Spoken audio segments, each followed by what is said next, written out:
So, what have we got today? Well, the Mirror couldn't decide what to splash on.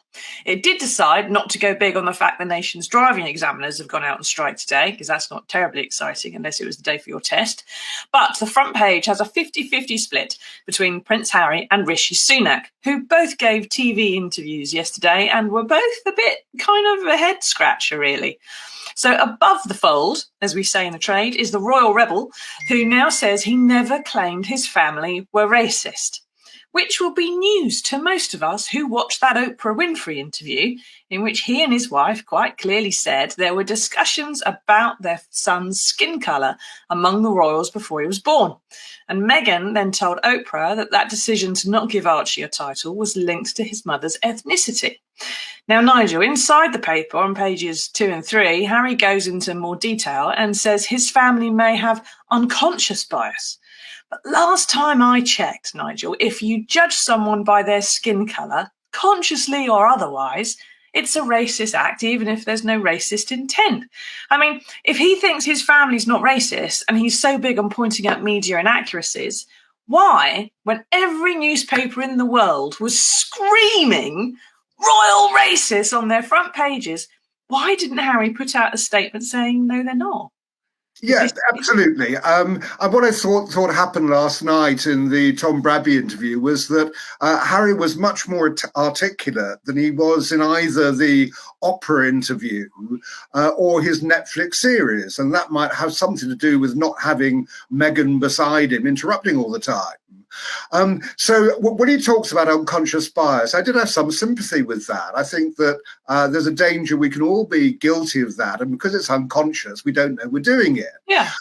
So what was so peculiar was this was obviously the situation when it first came up in the Oprah interview, and it's difficult to understand why he didn't actually say this then.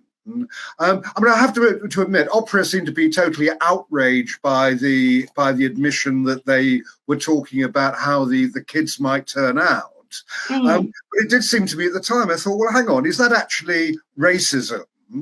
And Harry should have said something at the time. He should have mentioned the fact that there is unconscious bias, say what he said last night, that when you have families where one is white and one partner's white and one isn't, these conversations may well go on. So at the time, I didn't think that it was necessarily racism, but obviously that depends on your view about whether you think unconscious bias is racism. Exactly, there is that. And I suppose, well, there might be lots of discussions about, if one of your family's married a ginger, whether the baby's going to be ginger, and if your child has married someone who's mixed race like Meghan, how pale or dark their skin might be, to discuss it shows you might be concerned about it, that you don't want a grandchild who's ginger, for example.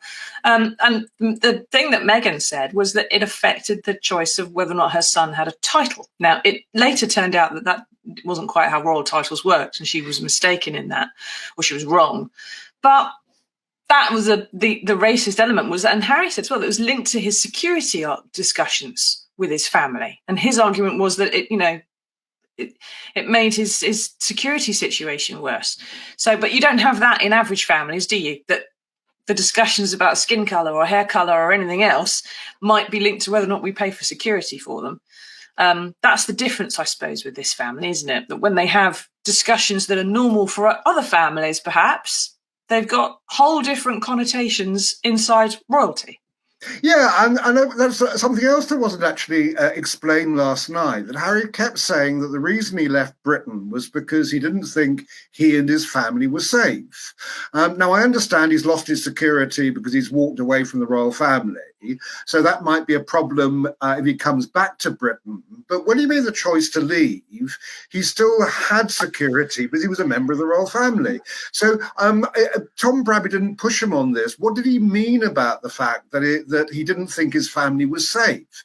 I don't quite get that. Now, quite clearly, if the race issue did affect the kind of security he got, and I can't believe that would be true. But if it did, that would be racism. Mm. So I think there are so many different degrees here, and of course, you're absolutely right, Susie. This is not what you call a normal family. No. I mean, they're more dysfunctional than most normal families anyway. But the whole thing there is that there are a knock-on effect of everything that happens within the royal family. But when it comes down to this whole thing about just simply discussing how children will turn out, that doesn't seem to me to be particularly racist.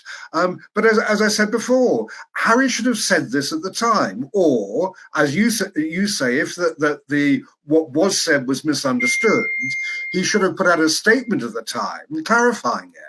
Yeah, there's no reason that he couldn't have done it. He's got a press operation. If he disagreed with that, he could say, maybe I did say it to Oprah, but it just got cut in the edit.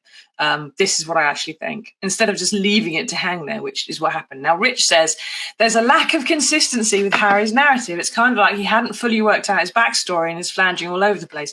There's definitely some inconsistencies, Rich.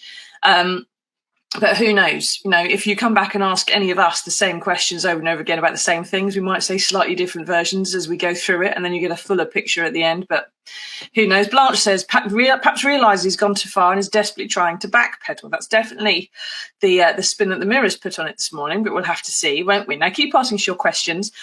Do you remember the Oprah interview? What do you think Harry was talking about in that? Was it something other than racism? Did the media get it all wrong? Did we misunderstand? Do let us know.